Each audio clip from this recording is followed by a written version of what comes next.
I couldn't help but think, why me? And I really just boiled it down to God was testing me. Because if you think about it, when we all want to have a testimonial, you can't have that without being tested. What if I told you that in just 6 months, you can completely change your life? Not with some get rich quick scheme, not by getting lucky, but just by making a decision right here, right now, to take control. Hey, it's Casanova, and look, I know you're tired. You're tired of working hard, feeling like you're going nowhere.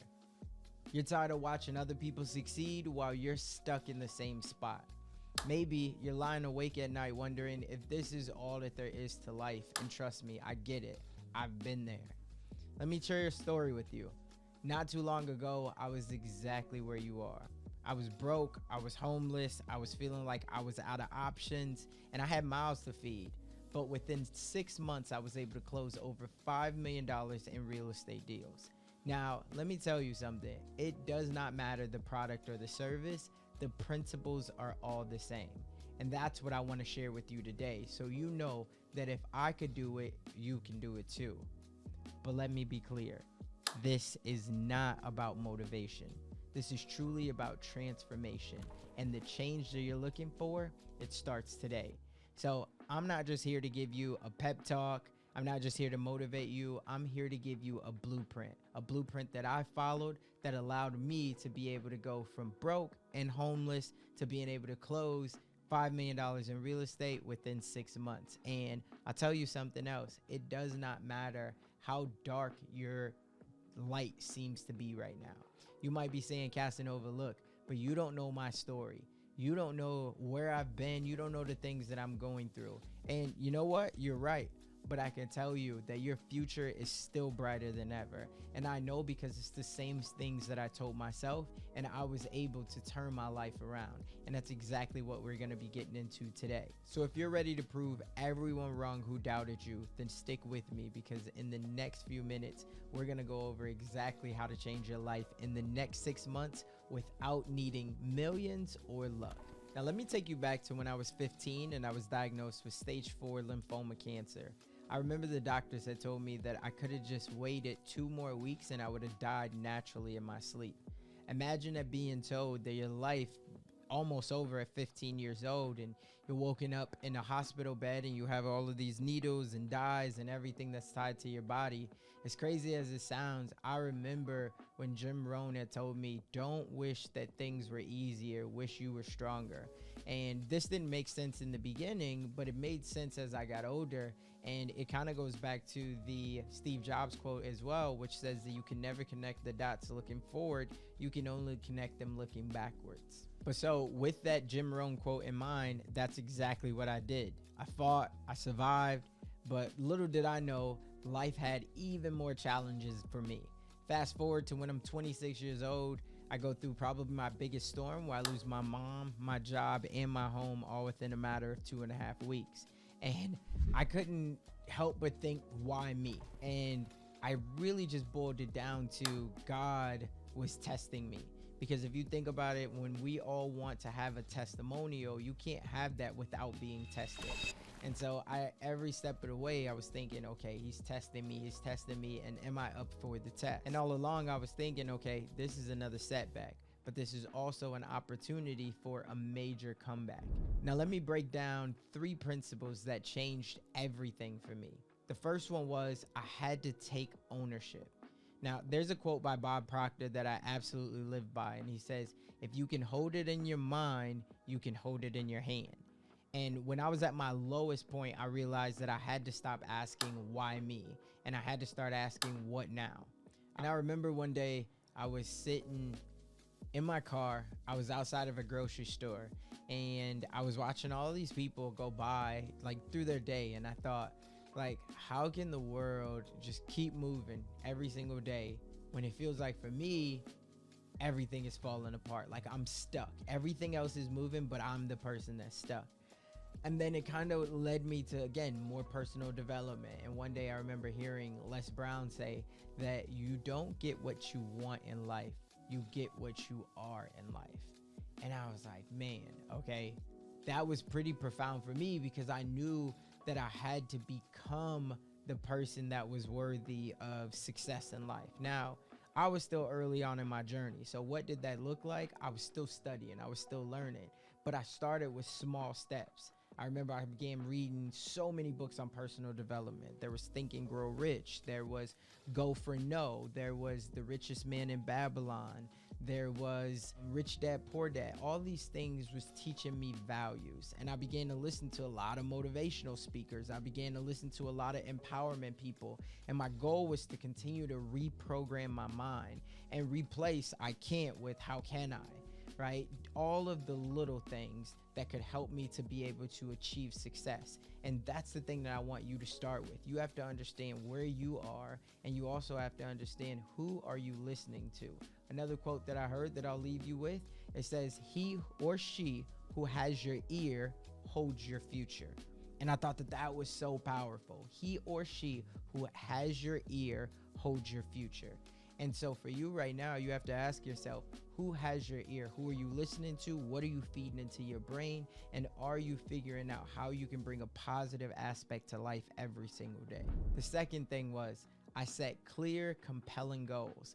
Now, when I was first getting into real estate, I did not have clear, compelling goals, I'll tell you that. But it wasn't until I got into the sales meetings and I started writing down exactly what I wanted every single week, right?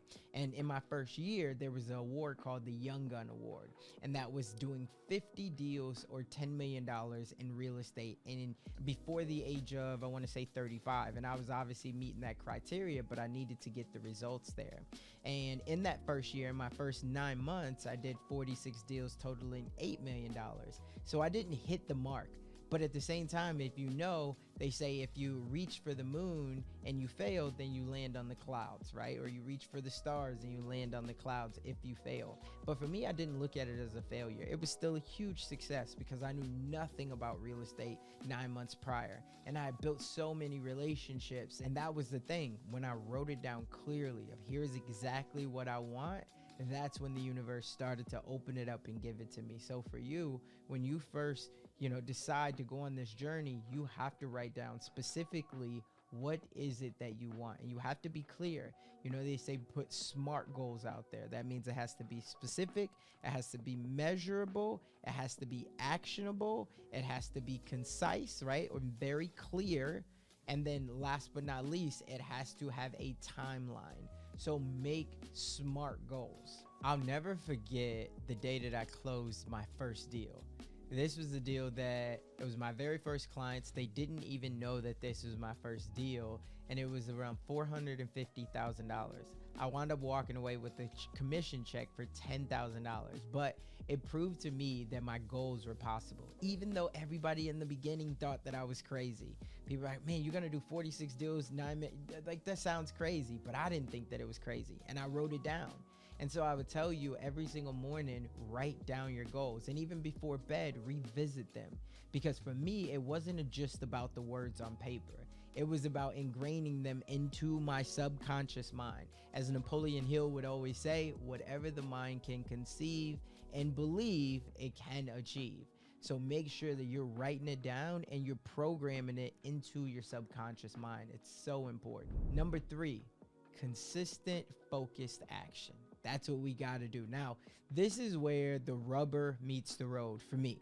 Because when I was first getting started, I remember I was making like 50 calls a day. I was analyzing as many deals as I could. I was on Bigger Pockets. I was meeting with any and everybody who I could. I was doing 3 to 5 coffee and lunches every single week. Now, absolutely, there are days where I 100% wanted to quit. I wanted to throw in the towel, especially when it came to cold calling, because I didn't feel like that was my vibe.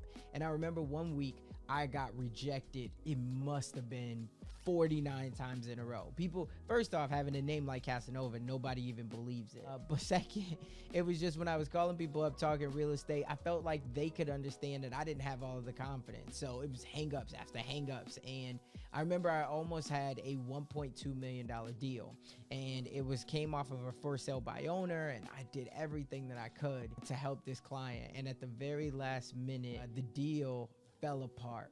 And I'll be honest, I was devastated at this very moment. I wanted to just throw in the towel and be like, I'm done with real estate.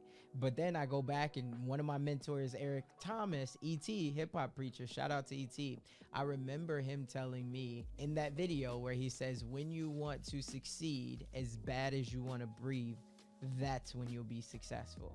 And I was like, man, okay, what is again the universe telling me? Like, I can't throw in the towel. And that was very important. And so for you, you have to understand that even when things go wrong, that just means you need to study more. That just means you need to hone your craft more. Because for me, I felt like I did everything that I could, but there was other areas that I look back on and I said, man, I probably could have did this a little bit better.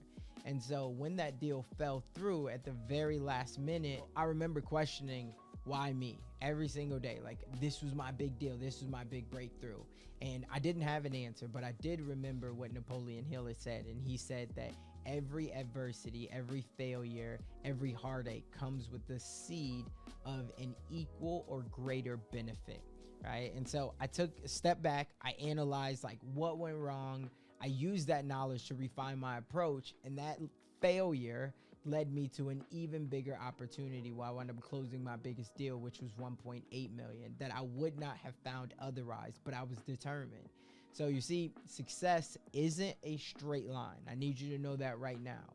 It's gonna be full of ups and downs and twists and turns, but trust me when I tell you that each setback is a setup for a major come up, right? So if you feel that you have the right mindset, if you can program that into your subconscious mind, I promise you, you will find success.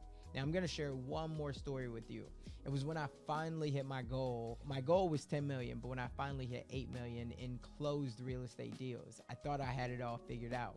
But then I found out that success has its own challenges, and you probably have experienced this as well. But I was working around the clock. I was working 12, 14-hour days of what it felt like. I was neglecting my family, my friends, my health, the relationships that I was building, and I achieved so much on the financial side, but I had to ask myself at the end of especially the second year, what costs am I, giving up? And that's when I realized the importance of some type of harmony. Now, I don't say balance because that means you have to take away from one thing to add to another, but I needed harmony. And it kind of came back to understanding that I still have to serve other people. Like Zig Ziglar says, right? If you can help enough people get what they want, you'll get in return any and everything that you want.